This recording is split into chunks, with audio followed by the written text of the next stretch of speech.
Bom dia, Claudinha. Bom dia, Dona Laudeci. Bom dia. Bom dia, Rebequinha. Tudo bem? Bom dia, Conceição. Dá um oi aqui para vocês. Olha aí. Bom dia, doutora Lander. Bom dia, Marcos. Grande Ricardo Cabeça. Alegria demais, rapaz, te ver por aqui. Bom dia, irmão. Orando pela sua vida, celebrando a Deus pela sua recuperação. Muito bom, Mila. Bom dia, Mila. Áurea. Dani Holanda, bom dia. Sandrine Meirelles, bom dia. Dona Zió, Marcela. Marcelo, aliás, desculpa. Adriel. Deixa eu colocar aqui o comentário do texto que a gente vai ler. Bom dia, Karine.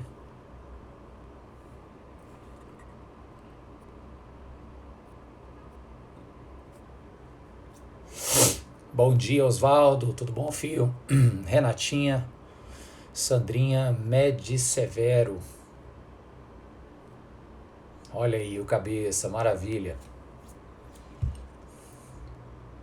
Estou no Evangelho de Marcos, capítulo 10. Está fixado aí, a partir do verso 26. Vamos fazer essa leitura juntos hoje. Dá mais um minutinho aí para o pessoal ir entrando. Bom dia, gente. O cabeça está dizendo aí que tá para sair hoje ou amanhã. Que maravilha. Muito bom.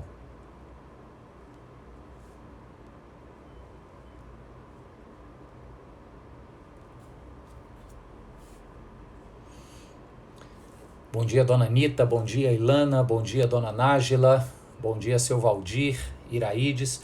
Vamos lá, gente. Vamos começar. Eu quero ler com vocês, então, o capítulo 10 do Evangelho de Marcos. Esse estudo tá indo longe, né? Muita gente comentando como tem sido palavras de ensino, de bênção, de desafio, acima de tudo, que me deixa muito feliz. A palavra de Deus precisa ser constantemente uma fonte de desafio para o nosso crescimento, para a nossa mudança real de vida. Então eu passo a ler agora com vocês o Evangelho de Marcos, capítulo 10, a partir do verso 26 ao 31, ok? Vou botar minha Bíblia aqui, vamos lá. Diz assim: Os discípulos ficaram perplexos e perguntaram uns aos outros: Neste caso, quem pode ser salvo? Jesus olhou para eles e respondeu: Para o homem é impossível, mas para Deus não. Todas as coisas são possíveis para Deus. Então Pedro começou a dizer-lhe: Nós deixamos tudo para seguir-te. Respondeu Jesus: Digo-lhes a verdade. Ninguém que tenha deixado casa, irmãos, irmãs, mãe, pai, filhos ou campos por causa de mim e do Evangelho, deixará de receber 100 vezes mais, já no tempo presente, casas, irmãos, irmãs, mães, filhos e campos, e com eles perseguição, e na era futura a vida eterna. Contudo, muitos primeiros serão últimos e os últimos serão os primeiros. Vamos orar? Querido Deus e Pai, nós pedimos a Tua bênção nesta semana que começa, nesta segunda-feira.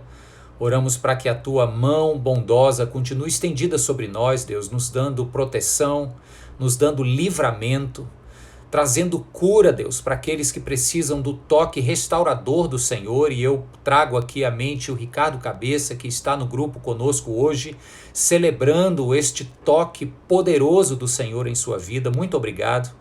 Pedimos, Deus, pela dona Jandira, nossa irmã querida, que este toque alcance a tua filha agora, lá no Hospital São Raimundo.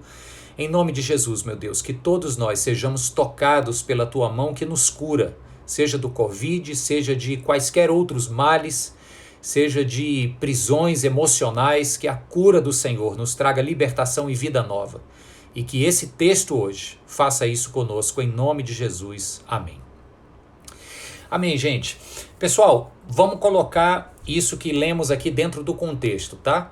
Se você olhar o capítulo 10 de Marcos, você vai ver que ele começa falando daquela questão do divórcio, o casamento, foi o tema da nossa semana passada. Depois ele abençoa as crianças e aí ele vem e introduz o tema, cujo nosso texto de hoje está sendo a conclusão desse tema, que é o tema do amor pelas riquezas, do apego aos bens materiais, e ele faz isso, o evangelista Marcos faz isso apresentando o encontro de Jesus com o jovem rico. A gente já falou bastante sobre muitas outras vezes a gente comentou sobre as implicações desse encontro do jovem rico. Ele achava que herdaria a vida eterna apenas sendo um bom moço, cumprindo os mandamentos verticais das escrituras, e aí ele não é capaz de seguir a Jesus porque é dono de muitas riquezas e não foi capaz de romper este vínculo de dependência para com elas. E aí Jesus diz como é difícil um rico entrar no reino dos céus, no sentido de quanto mais laços materiais a pessoa tem, mais difícil será o rompimento desses laços para que um verdadeiro e maior laço seja estabelecido, que é o laço do discipulado com o próprio Cristo. E aí ele diz, é mais fácil entrar um camelo pelo buraco da agulha do que um rico entrar no reino dos céus. Não dizendo que era impossível, não dizendo que o reino dos céus não concebe pessoas de bens volumosos e abundantes, mas dizendo o quão difícil é o reestabelecimento do vínculo de prioridade e importância em nossas vidas. Damos tanta importância ao vínculo com os bens materiais que muitas vezes colocamos este vínculo em ordem prioritária ao vínculo que somos chamados a ter para com Deus e sua obra neste mundo. Então é isso que envolve o encontro de Jesus com o jovem rico. E aí então os discípulos, ouvindo esta palavra de Jesus, que é difícil entrar no reino dos céus se não refizer seus vínculos, etc. Aí chega então neste verso 26, que começa dizendo que os discípulos ficaram perplexos e perguntaram uns aos outros, neste caso então, ou seja, desta forma, Senhor, quem poderá ser salvo? Tá difícil demais. A gente pensou que cumprindo a lei daria certo, a gente pensou que te seguindo aqui, mas mantendo alguns vínculos importantes com pai, com mãe, daria certo, mas do jeito que o senhor está falando, quem poderá ser salvo? É impossível para a gente, é impossível para o coração mais bem intencionado. Aí Jesus vai no verso 27 e começa então, vamos começar aqui agora a nossa apreciação aqui. No verso 27 Jesus olha e diz, para o homem é impossível, mas para Deus não. Todas as coisas são possíveis para Deus. Ou em outras traduções, o que para o homem é impossível, para Deus é possível, pois todas as coisas são possíveis para Deus. Aqui então a gente fala das impossibilidades humanas frente às possibilidades ilimitadas de Deus em nossa história. Eu pergunto para você, quais são as coisas que você julgaria absolutamente impossíveis? Pode trazer o que for aí na tua mente. Deus está dizendo que para ele não há nada impossível. Pode ser que tenha gente que diga assim, não, eu acho impossível eu ganhar na Mega Sena, eu acho impossível eu, encontrar o amor da minha vida, eu acho impossível eu conseguir trocar de carro por aquele modelo novo que eu vi no comercial e gostei tanto. Acho essas coisas impossíveis. Aí Deus chega e diz, não, elas não são impossíveis, elas só não são importantes para fazer de você a pessoa que eu quero que você seja.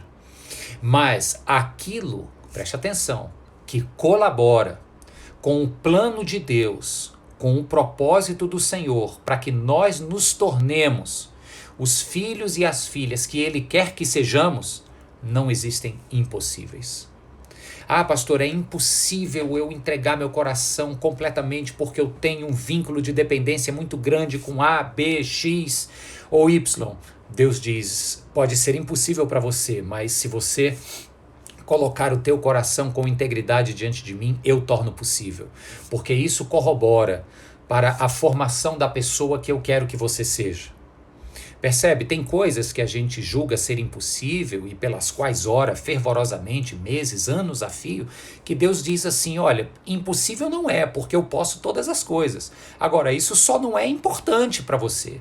Isso só não faz parte dos meus planos para você. Então, vamos orar a Deus, não que Ele faça as coisas impossíveis aos nossos olhos. Vamos orar a Deus com outra mentalidade, com a mentalidade de quem quer se tornar a pessoa que Deus está formando em nós. E que para isso, então, Ele mude as motivações das nossas orações, Ele mude os nossos corações e nos conforme àquilo pelo que Ele quer que oremos.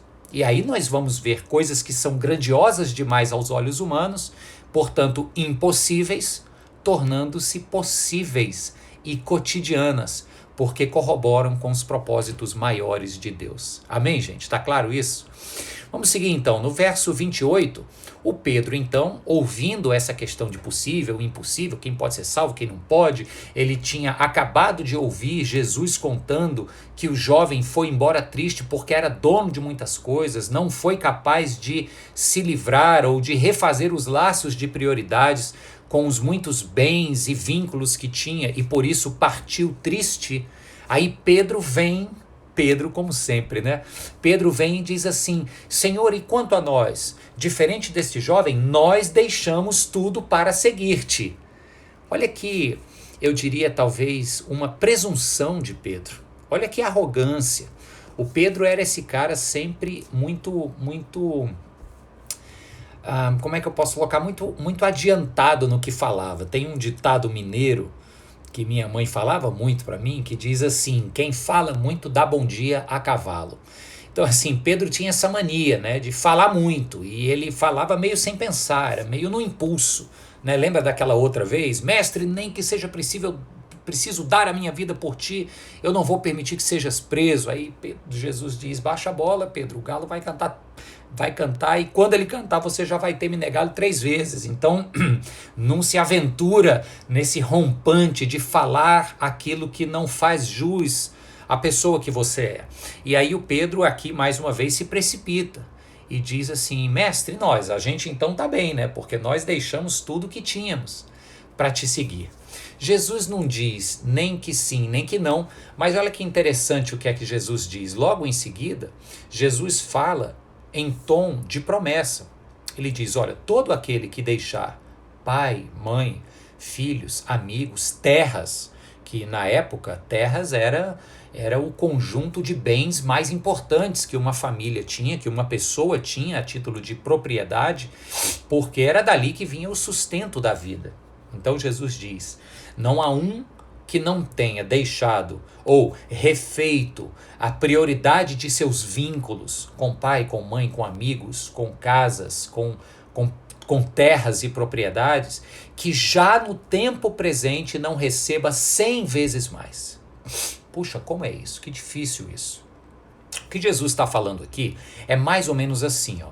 Vamos supor, ele diz assim: eu vim trazer divisão entre filhos e pais. Né? Ao contrário do que alguns mais superficiais ao interpretar esse texto afirmam, Jesus não veio para trazer discórdia contínua, perene e definitiva entre filhos e pais. Ele veio refazer os laços de importância para que a gente olhe para a nossa família com todo o amor, carinho, respeito e honra que temos, mas entenda que são vínculos afetivos que precisam estar em segundo plano se colocados numa ordem de prioridades com o vínculo afetivo de compromisso e de entrega total que devemos ter com o Senhor Jesus. Então o que Deus está dizendo é que ele não quer que a gente rompa com família, ele só não quer que a gente coloque a família em primeiro lugar na frente dele. Então o que Jesus está dizendo é o seguinte: quem entendeu isso, refez os seus vínculos e abriu mão, né, vamos colocar entre aspas, abriu mão desta prioridade do vínculo com mãe, pai, amigos, parentes, terras, bens, receberá nesta vida ainda 100 vezes mais. Como assim? Como é que isso é possível? E aí eu quero te apresentar ao conceito ou a ideia de família da fé. Não é verdade que quando a gente estabelece uma caminhada com Cristo, a gente começa a estar junto de irmãos e irmãos na fé que serão como irmãos de verdade, amigos que serão ainda mais chegados que irmãos, pessoas que às vezes por terem mais maturidade que nós nos adotam como filhos na fé.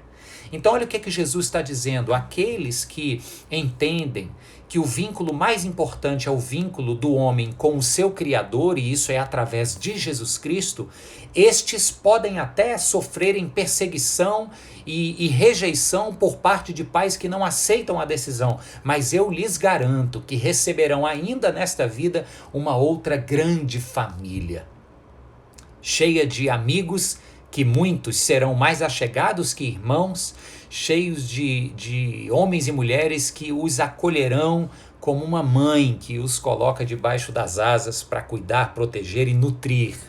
É isso que Jesus está dizendo aqui. E eu acho interessante que no verso 30, Jesus omite a pessoa do pai. Você reparou isso? No verso 29, deixa eu reler aqui para você. Olha o que ele diz aqui, tem uma lição importante nisso. 29, Jesus diz: digo-lhes a verdade, ninguém que tenha deixado, lembra aí, casa, irmãos, irmãs, mãe, pai, filhos ou campos, por causa de mim, do evangelho, não deixará de receber 100 vezes mais no tempo presente o quê? Aí ele repete, casas, irmãos, irmãs, mães, aí ele não diz pai, filhos, campos. Por que ele omite pai nesse conjunto de coisas que nesta nova família da fé nós receberemos?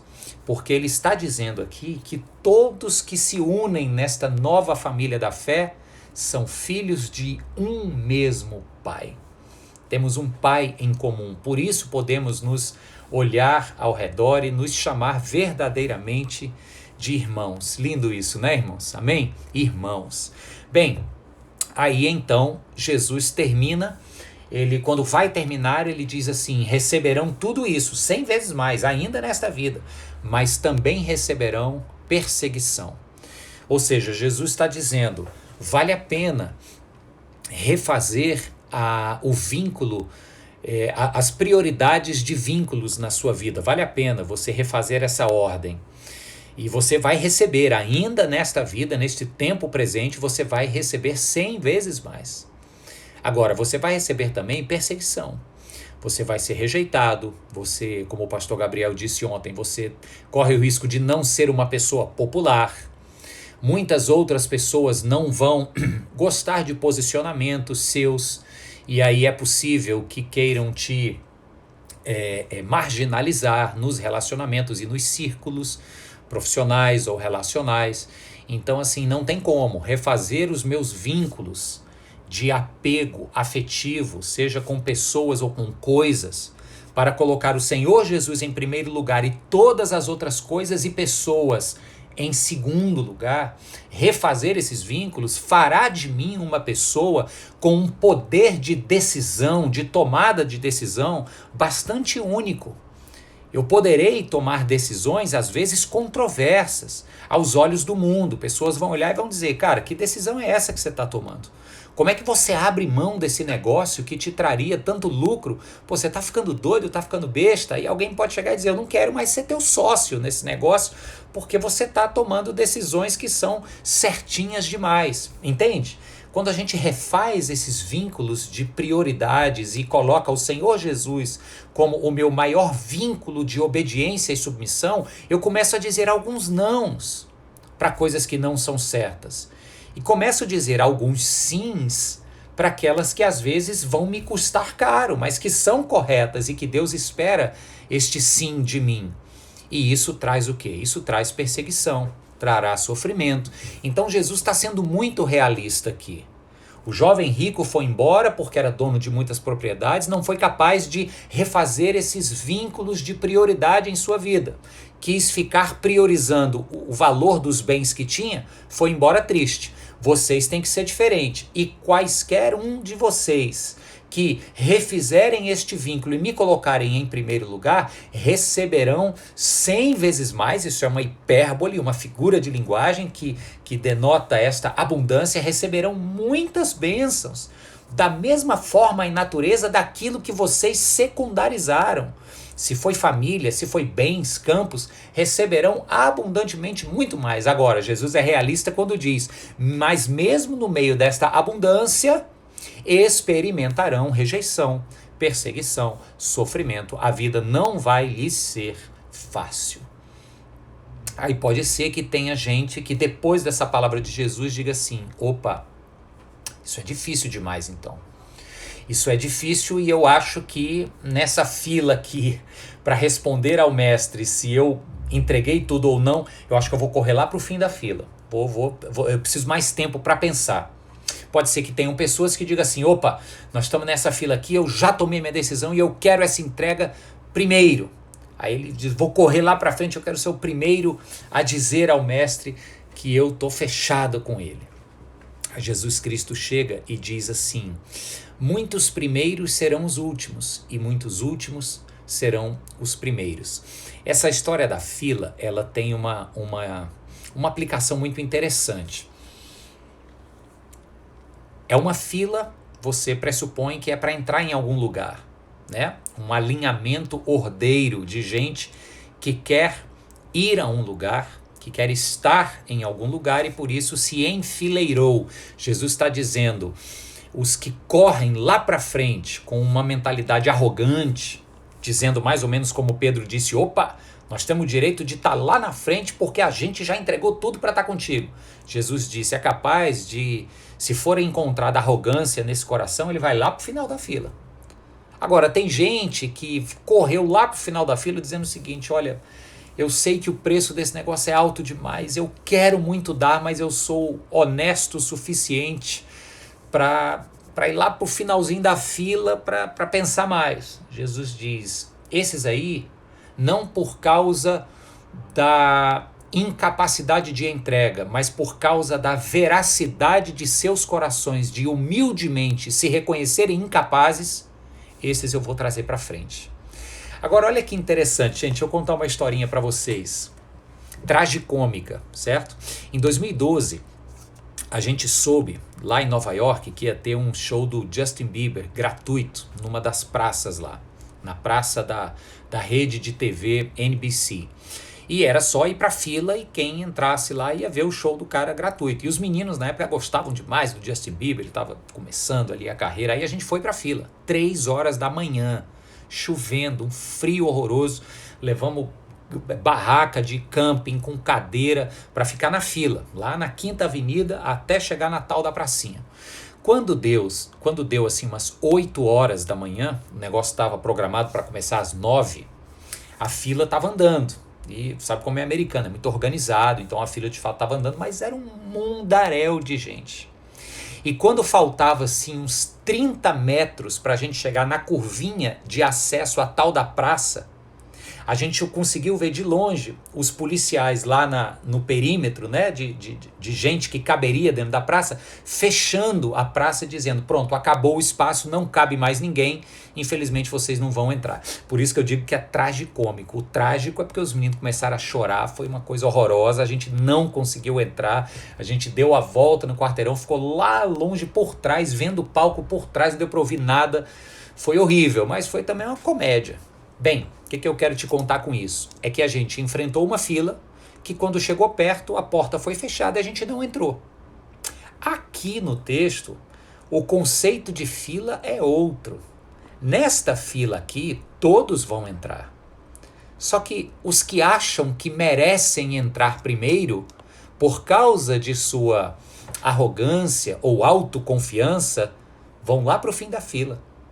Aqueles que já foram chamados pelo Senhor para entrar, mas que devido à sua humildade e senso honesto de inadequação, de incapacidade pessoal de sequer estar naquela fila, estes corações humildes e autoconscientes de sua própria miséria, estes são os que o Senhor procura e são trazidos para a frente da fila.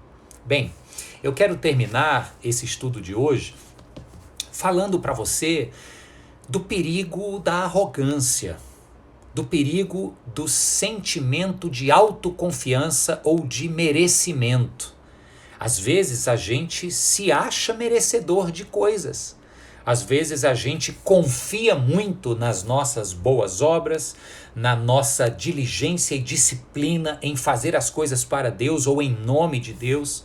A gente confia muito nisso e acaba colocando Deus numa relação de devedor. Ele me deve alguma coisa porque, afinal de contas, eu sou uma pessoa tão certinha, tão boa. Olha o que o Pedro falou para Jesus aqui, pessoal. É muito importante a gente entender essa frase de Pedro dentro do contexto do capítulo 10. Tá? Porque no contexto do capítulo 10 de Marcos, Jesus havia tido esta relação com o jovem rico, cujo final foi triste porque ele não conseguiu entregar, né, os vínculos de relação dependente com os seus bens materiais, e por isso ele partiu triste. Aí logo na sequência, na lição que Jesus está dando, Pedro se adianta e diz assim, opa, nós somos diferentes, nós deixamos tudo. Pedro deixou a cooperativa de pescadores da Galileia, jogou as suas redes que simbolizavam a tradição da família, abandonou pai, mãe, comunidade para seguir a Jesus. Então Pedro estava nesse contexto de gente que de fato abandonou tudo, mas repare o sentimento de autoconfiança e de merecimento pessoal que Pedro talvez estivesse nutrindo aqui. Ele chega para Jesus e diz, mestre, nós deixamos tudo por ti. Então a gente merece estar com você, né? Aí Pedro disse, Jesus diz então, Pedro, essas pessoas que deixaram, elas de fato, elas vão para a fila, elas vão entrar. Não vai ser que nem a fila lá da Quinta Avenida que chegou, encheu e eu não entrei com os meus filhos. Não, quem está na fila vai entrar. Agora, Pedro, quem vai para a fila com um coração muito autoconfiante assim, vai lá para o último lugar. E aqueles que foram lá para trás por iniciativa própria, por se acharem absolutamente indignos de sequer estarem ali, estes eu conheço os corações e a humildade deles os trará para os primeiros lugares da fila. Hoje eu trago a você esta palavra que é um convite à simplicidade, à humildade, à dependência de Deus em tudo o que você faz, em tudo o que você é e em tudo o que você espera do Senhor. Se você acha que merece esperar muito do Senhor, cuidado. Pode até ser que Ele te conceda, mas vai ser numa posição de final de fila. Eu quero estar no início da fila não pela vaidade de ser primeiro ou não porque eu saí correndo para lá, mas porque na sinceridade do meu coração que se percebe indigno de quaisquer merecimentos, o Senhor me achou humilhado e Ele mesmo me trouxe para os primeiros assentos. O livro de Provérbios diz isso. Ao invés de subirmos à presença do rei por livre iniciativa e sermos por ele humilhados, é melhor estarmos quietos em nosso lugar e sermos chamados pelo rei. Suba até aqui. Então, é isso que eu falo ao seu coração hoje. Um convite para começarmos essa semana orando ao Senhor. Deus, eu não sou merecedor de nada. Tudo é pela tua graça, é pelo teu favor. E ainda que eu tenha abandonado tudo para te seguir, ainda assim, eu não passo de um reles mortal que precisa da tua graça para respirar, para existir, para dar o passo seguinte. E que assim o Senhor te abençoe e te coroe de glória, hoje e sempre, no nome de Jesus. Amém? Feche os seus olhos agora, vamos orar juntos. Deus, o teu convite para nós é um convite à obediência, Pai. E por mais que seja difícil muitas vezes, o Senhor nos chama e nos promete que na obediência o Senhor nos recompensa com abundância, mas também nos coloca na realidade do sofrimento. Obedecer ao Senhor pressupõe muitas bênçãos, mas também muitas dificuldades, porque este mundo jaz no maligno.